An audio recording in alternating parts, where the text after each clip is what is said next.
ശരീരത്തിനകത്ത് ഒരു കത്രിക കുടുങ്ങിപ്പോയിരിക്കുന്നു. അതും ഈ സർജറിയുടെ ഭാഗമായി തന്നെയാണ്. 2021 നടന്ന സർജറിയുടെ ഭാഗമായിട്ടാണ് ഇങ്ങനെ ഒരു കത്രിക കുടുങ്ങിപ്പോയത് എന്ന് തിരിച്ചറിയുന്ന സാഹചര്യം. ഇപ്പോഴിതാ അവർക്ക് വിദഗ്ധ ചികിത്സ നൽകുകയും ആ കത്രിക ഒരു ശസ്ത്രക്രിയയിലൂടെ പുറത്തെടുക്കാനുള്ള ശ്രമങ്ങൾ തുടരുകയുമാണ്. സ്വകാര്യ ആശുപത്രിയിലേക്ക് ഉഷയെ മാറ്റിയിട്ടുള്ള പശ്ചാത്തലമുണ്ട്.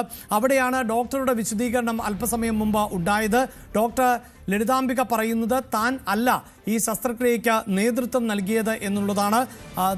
മറ്റാരോ ആണ് ശസ്ത്രക്രിയയ്ക്ക് നേതൃത്വം നൽകിയത്. താൻ ആ സമയത്ത് കോവിഡുമായി ബന്ധപ്പെട്ട പ്രവർത്തനങ്ങളിൽ വ്യാപൃതയായിരുന്നു എന്ന പ്രതികരണം ആണ് ഡോക്ടറുടെ ഭാഗത്ത് നിന്ന് അടക്കം ഉണ്ടായത്.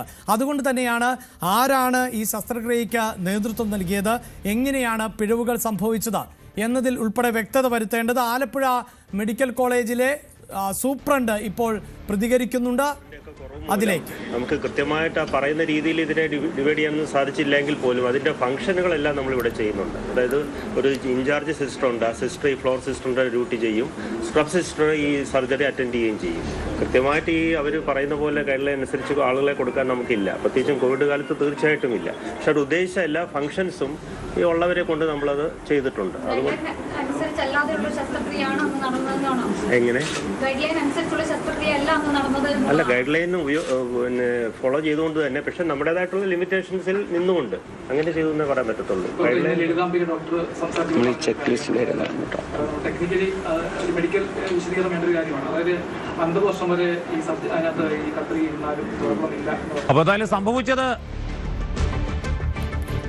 സർജറി ചെയ്തത് ഡോക്ടർ ഷാഹിദ എന്നതിലേക്കാണ് ഇപ്പോൾ എത്തുന്നത്. കോവിഡ് കാലത്തെ പരിമിതികളിൽ നിന്നുകൊണ്ടാണ് ഇങ്ങനെയൊരു സർജറി നടത്തിയത് എന്നാണ് അറിയാൻ സാധിക്കുന്നത്. ഡോക്ടർ ഷാഹിദയാണ് സർജറി ചെയ്തത് എന്ന തരത്തിലുള്ള വിവരങ്ങൾ ആണ് ഇപ്പോൾ പുറത്തു വരുന്നത്. അങ്ങനെയെങ്കിൽ ഡോക്ടർ ലളിതാംബിക അല്പസമയം മുമ്പ് പറഞ്ഞതുപോലെ തന്നെ കാര്യങ്ങളിലേക്ക് എത്തുന്നു. താൻ അല്ല ഈ സർജറിക്ക് നേതൃത്വം കൊടുത്തത് എന്നതായിരുന്നു ലളിതാംബികയുടെ പ്രതികരണം. പക്ഷേ കുടുംബം പറഞ്ഞത് വീട്ടിൽ ചെന്ന് ഡോക്ടർ ലളിതാംബികയെ കണ്ടിരുന്നു എന്നതാണ്. അങ്ങനെയെങ്കിൽ നമുക്ക് പ്രാഥമികമായി മനസ്സിലാക്കേണ്ടതായി വരുന്നത് ലളിതാംബിക ആലപ്പുഴ വണ്ടാനം മെഡിക്കൽ കോളേജിലേക്ക് റെഫർ ചെയ്യുകയോ അല്ലെങ്കിൽ സർജറിക്ക് നിർദ്ദേശിക്കുകയോ ചെയ്തിട്ടുണ്ടാകും. അതിൻ്റെ അടിസ്ഥാനത്തിൽ ആയിരിക്കണം സർജറി ചെയ്തത്. അതിലിപ്പോൾ മറ്റൊരു ഡോക്ടറാണ് സർജറി ചെയ്തത് എന്ന നിഗമനത്തിലേക്ക് എത്തുന്ന ഒരു സാഹചര്യം ഉണ്ടാകുന്നു. 4 അംഗ സമിതി ഇതുമായി ബന്ധപ്പെട്ട വിഷയം അന്വേഷിക്കുന്ന പശ്ചാത്തലമുണ്ട്. നേരത്തെ തന്നെ ആരോഗ്യമന്ത്രി ഇക്കാര്യം വ്യക്തമാക്കിയതാണ്. അതേസമയം വലിയ തോതിലുള്ള പ്രതിഷേധമാണ് ഇതുമായി ബന്ധപ്പെട്ട് ഉയരുന്നത്. നേരത്തെ മുൻ പ്രതിപക്ഷ നേതാവ് കൂടിയായിട്ടുള്ള രമേശ് ചെന്നിത്തല സിസ്റ്റം തകരാറിലാകുന്ന പശ്ചാത്തലമാണ് ഉള്ളത്, ഈ സർക്കാരിന് ആ ഉത്തരവാദിത്വത്തിൽ നിന്ന് ഒഴിഞ്ഞു മാറാൻ സാധിക്കില്ല, ആരോഗ്യമന്ത്രി മാറിയാൽ മാത്രമേ കാര്യങ്ങൾ ശുഭകരമാകൂ എന്ന് അദ്ദേഹം പറഞ്ഞു വയ്ക്കുന്നു. ആരോഗ്യം അനാരോഗ്യമായി മാറിയിരിക്കുന്നു എന്നുള്ളതായിരുന്നു കെ മുരളീധരൻ്റെ പ്രതികരണം. ഇപ്പോൾ വലിയ തോതിലുള്ള പ്രതിഷേധങ്ങൾ ഇതുമായി ബന്ധപ്പെട്ട് നടക്കുന്നുണ്ട്. യൂത്ത് കോൺഗ്രസും ഒക്കെ പരസ്യമായി തന്നെ പ്രതിഷേധവുമായി രംഗത്ത് വന്നിട്ടുള്ള സാഹചര്യം കൂടിയാണ് ഉള്ളത്. ആലപ്പുഴ വണ്ടാനം മെഡിക്കൽ കോളേജിൽ ആയിരുന്നു വലിയ പിഴവ് സംഭവിച്ചിട്ടുള്ളത്. 2021 നടന്ന ഒരു സർജറി, ആ സർജറി സമയത്ത് ആണ് കത്രിക വയറ്റിൽ കുടുങ്ങിപ്പോവുകയും അങ്ങനെ രോഗി കഴിഞ്ഞ കുറേ വർഷങ്ങളായി വലിയ ദുരിതം അനുഭവിക്കുകയും ചെയ്യുന്ന സാഹചര്യം ആണ് ഉണ്ടായിട്ടുള്ളത്. പ്രത്യേകിച്ച് രക്തസ്രാവം ഉൾപ്പെടെയുള്ള ബുദ്ധിമുട്ടുകൾ, അതികഠിനമായ വയറുവേദന ഉൾപ്പെടെയുള്ള ബുദ്ധിമുട്ടുകൾ നേരിട്ടതിനെ തുടർന്ന് തുടർച്ചയായി ആശുപത്രിയെ സമീപിച്ചിരുന്നുവെങ്കിലും എന്തായിരുന്നു അതിൻ്റെ കാരണം എന്നതിൽ വ്യക്തത ഉണ്ടായിരുന്നില്ല. ഇപ്പോഴിതാ അതിൽ വ്യക്തത കൈവരുന്നു. അതായത് ശസ്ത്രക്രിയക്കിടെ കത്രിക കുടുങ്ങിയതാണ് ഇതിൻ്റെ കാരണം എന്ന് ഇപ്പോൾ എക്സ്റേയിലൂടെ വ്യക്തമാകുന്നു. ആലപ്പുഴ മെഡിക്കൽ കോളേജിൽ സൂപ്രണ്ട് മാധ്യമങ്ങളെ കാണുകയുണ്ടായി. അതിൽ കോവിഡ് സമയത്താണ് ഈ സർജറി നടന്നത് എന്ന് പറഞ്ഞു വയ്ക്കുന്നു. വലിയ പരിമിതികളിൽ നിന്നുകൊണ്ടാണ് സർജറി നടത്തിയത് എന്ന് പറയുന്നുണ്ട്. ഈ സൂചിപ്പിക്കുന്ന പോലെ ലളിതാംബികയല്ല സർജറിക്ക് നേതൃത്വം നൽകിയത് എന്നതാണ് മനസ്സിലാക്കാൻ സാധിക്കുന്നത്.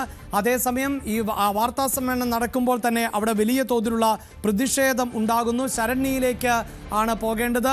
ശരണ്യ, അവിടെ വലിയ തോതിലുള്ള പ്രതിഷേധങ്ങൾ നടക്കുന്നു. യൂത്ത് കോൺഗ്രസ് അടക്കം പ്രതിഷേധിക്കുന്നു എന്നാണ് അറിയുന്നത്. എന്താണ് വിവരങ്ങൾ?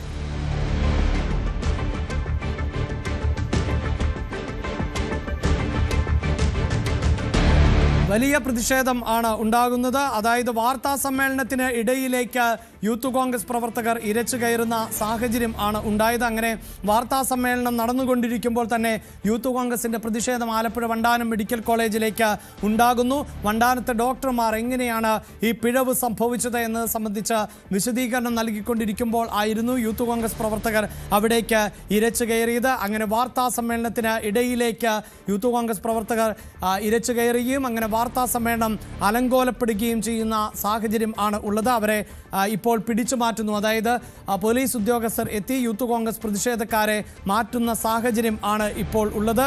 നേരത്തെ വലിയ പരിമിതികളിൽ നിന്നുകൊണ്ടാണ് സർജറി നടത്തിയത് എന്നതായിരുന്നു ഡോക്ടർമാരുടെ പ്രതികരണം എന്നതാണ് എടുത്തു പറയേണ്ടത്. PPE കിറ്റ് ധരിച്ചുകൊണ്ടടക്കം ആയിരുന്നു സർജറി നടത്തിയത് എന്ന് പറയുമ്പോൾ പോലും ഇത്രമേൽ വലിയ ഒരു പിഴവിന് ഇത്തരം വിശദീകരണങ്ങൾ ഒരിക്കലും മതിയാവില്ല. ഒരു രോഗിയുടെ ജീവൻ പോലും അപകടത്തിലാകുന്ന സാഹചര്യമാണ് സൃഷ്ടിക്കപ്പെട്ടത്. നേരത്തെ ഡോക്ടർ പറഞ്ഞത് ഈ ശസ്ത്രക്രിയാ ഉപകരണം വയറ്റിൽ കുടുങ്ങി എന്നതുകൊണ്ട് അപകടമുണ്ടാകില്ല എന്നതിനെ ലളിതവൽക്കരിക്കുന്ന സാഹചര്യം ഉണ്ടാകുന്നു.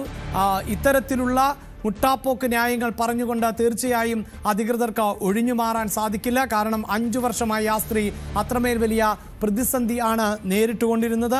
കടുത്ത വേദനയാണ് നേരിട്ടുകൊണ്ടിരുന്നത്.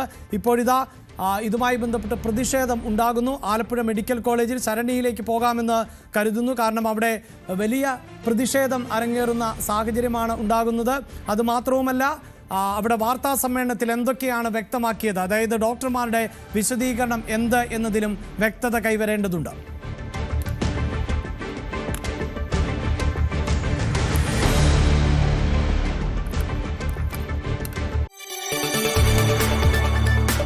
കൂടുതൽ വാർത്തകൾക്ക് News 18 Keralam YouTube channel subscribe ചെയ്യുക.